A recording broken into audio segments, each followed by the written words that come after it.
More projects this 2026. Yan ang wish ni Sangre star Kelvin Miranda sa kanyang 27th birthday.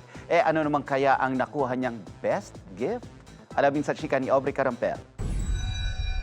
Kelvin Miranda just turned 27 this January 8. At sa special day niya, may simple get-together siya with the family.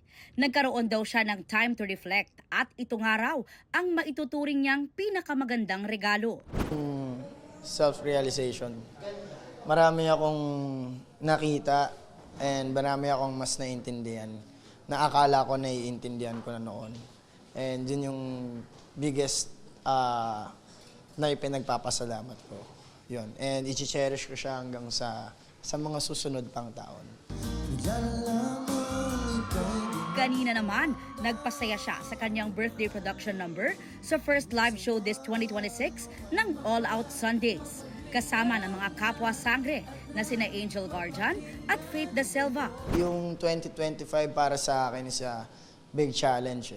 So, I think yung 2026 para sa akin, taon ko to. Gusto ko siyang i-claim ngayon. Nagpapasalamat tayo sa Panginoon kasi binibigyan niya tayo ng chance. Every day. Ano naman ang kanyang birthday wish at goals for 2026? Magkaroon tayo ng maraming pelikula. Talagang pelikula this 2026 and more projects para sa atin. Sa All Out Sundays din, tinanggap ni na Kelvin, Angel at Faith ang award mula sa GMAnetwork.com para sa pinagbibidahang Kapuso Telefantasia na Encantadia Chronicles Sangre bilang Kapuso Primetime Drama Series of the Year.